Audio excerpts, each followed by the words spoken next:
182 پارلمان عراقی امضا کردن جبو ازیدی و نتبه نشاندن نتبه جدا کرد و هروها هرکس زانه با من استادی اوله که جبلی نتبه همه سرجاری نگسک برس سرحان حساب بعد منو ازیدین سوریه بالفعل آلمانیا لگل که سرحان باش هوجي آگادان العراق حولك يكو ازيديان وكن نتبه جدا بدن ناس كرن نرينا لسر هولي چيه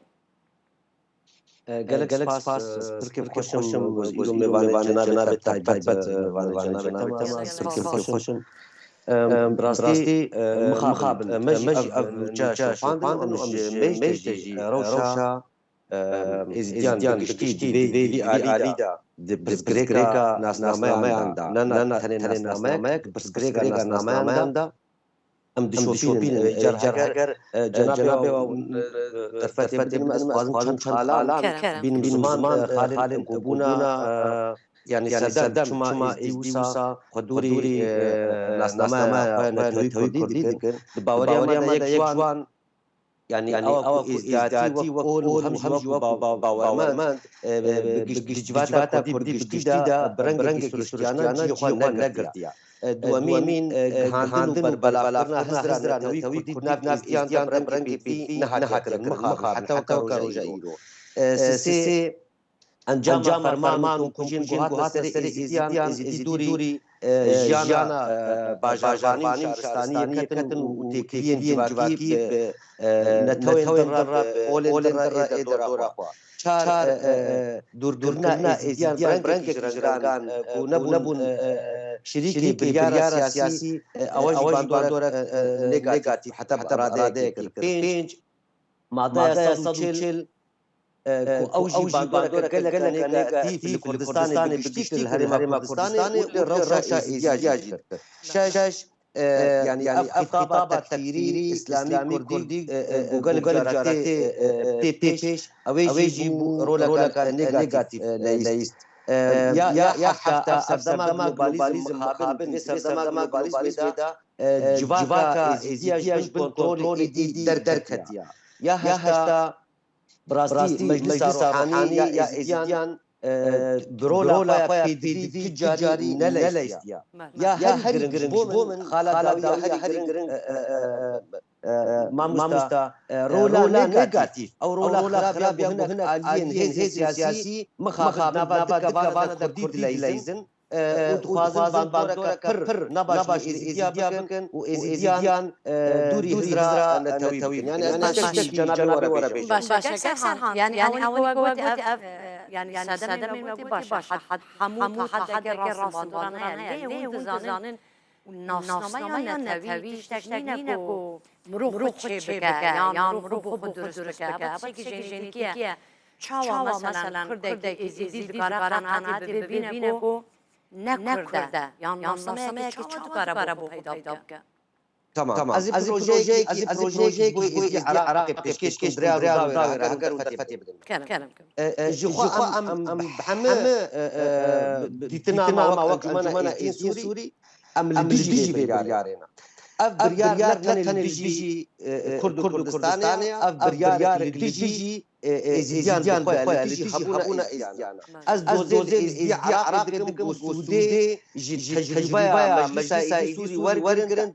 بروسيس سياسي سوري دا جدها حتى انها سياسي ما از چار حالات در نشان جمانا ازدي مچاوا د بروسيس سياسي سوري د جي خوگر یک مگوت انجمن اجتماعی کردی سوری سیوانا کنتویه کردیه او ممثلین هنر ملت روایا اوا یک دو مگوت جناب سروک برزانی لفقر کنتویه مرجعک قومیه جمع سیسی مقدام حکومت هرمه پاراستنا افاند دستکتین هرم کردستان اوا ارکی نتویه تفسر ملما دوی ام بوینا هزار پروانه کرد کردستانی هاتیا آوا کرن دوی ام باند دستان دو پارزن بله آدمی مگوت یعنی متش تنی یک خال تنی ما پیشکش برنامه خوی سیاسی دوت مجلس مگو يعني زي قلت عربي الاعتراف الدستوري بالديانة الإيزيدية يعني سوريا ده اعترافك بإيزيدياتي وأول وركرن بنر وأول إيرو أنجمنا مجتمعية كردي برابادانية دبر خالد بهما هنجية سوريا بمخالفة سوريا وأبان دوز دوازمت سوريا جرتنا مخالفة سوري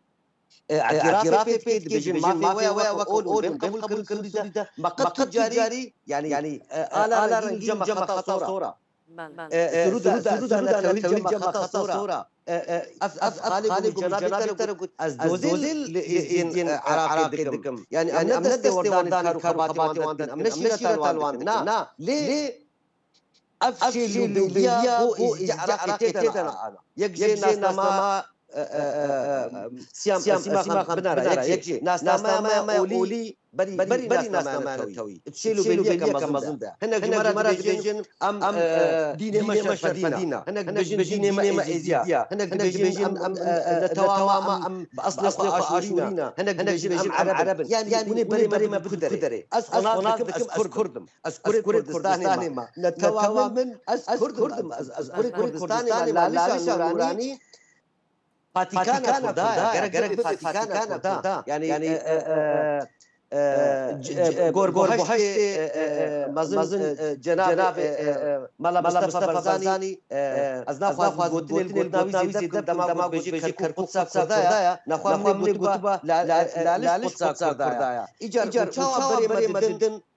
خرابونه بري جواتا قوتن هلاكي از پرسكم درياو داويرا استدو برلمان عراقي اگر او میرانی جمال هيا اگر مرواناتی جمال هيا برا او زبك وداعش كافرة برا او زبك بوي برلمان إيديا وداعش رختنا كتروريستيانيا قطعا او بيشتي امزناكن جبر او هاري داعشن فرانيا او هاري داعشن او تفازن زيانة كبين قودي كردستاني وحريمة كردستاني انا دمك امشي كار دعوة يعني دعوة قضائية أمريكي يا ساي ألماني ربيتش دولة ربيتش هاري مكساني أمشي كار برلمان العراقي بكن بله أم قبولناكن ونتواما نتوي ونتخذ بازاري ويجي نكرد بله كاك سارة مندزان نبا أبدا خازاج جالي پارلمانترکی ازیدی و بو پارلمانی ها بلندن و امضا کنه ما بس اوای روسیا آسیم نکردن یعنی حلالدن ازیدیان به چندین فرمان خدمشاندن لجیلو گده گلو یعنی کرد می ازیدی این عراق بخواج به هنگو به حوله يعني هوي بروسي قالك راح قالك دحلين وانا بقشيج حتى جولا ازيتي دار دخينا ازي بكري جنابي ورا بيش حمد دينار داورا هند كيز سياسي كردي هنا قد دستورداني حمد جانا ازيادتكن اجوان ورا او دبيجن يعني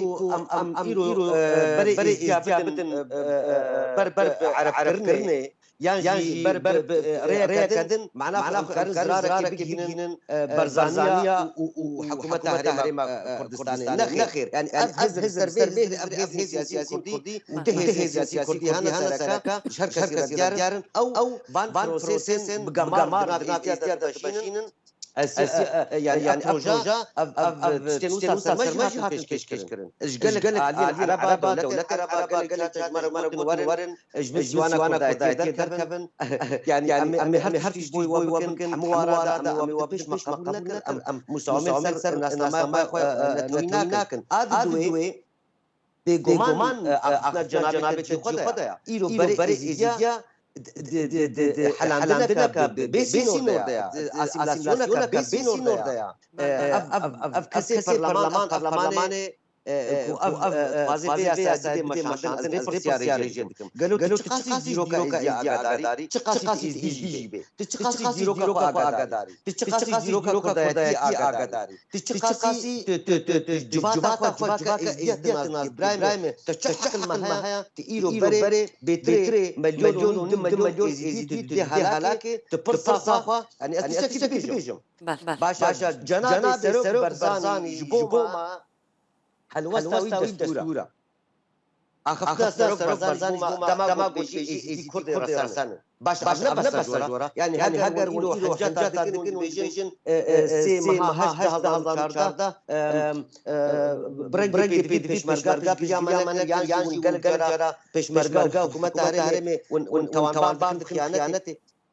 جبي خوني دركبن خيانات نبويا يعني تشي بويا تاني شرك جوار هسر هرمي دوي شريدا شي بي بيشمرغا كشتبن هيزا ما هشباندن بس بوي ما بس بيشمرغا ورخيانات تبفروش افشي نبويا برا جبان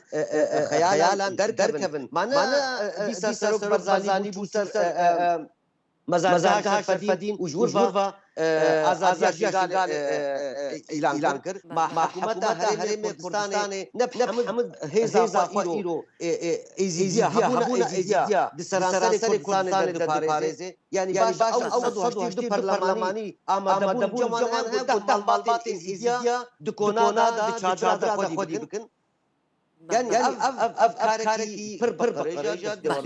بر لا سايد جانا ايزيان دا از دوزه دكم لحمه هر ازيديه سروي جهانه بوچاوا الى اوان امزكم کرنا افكاري بقريج اوربا سيما كان المانيا بن ابداني وصا كو ازيدين تون فازن برلماني از بيجي جنابي ترابيجم بيستو حفظي مهدا هفديتك ما لقل برلمانتو المان قدها وامي جاري بالبرلمانتو المان امي بوارا شبشب مثلا نتوا زيدي كو امي قط اوايا قبولنا غرغ ديجي قبل الهمبر فانسا بري مدن براستيجي قرنك افهم فرمانا فراسرا Galak spas gelme bu spas progresar İsa bardak yani Suriye Belfeld Almanya gelme spas bram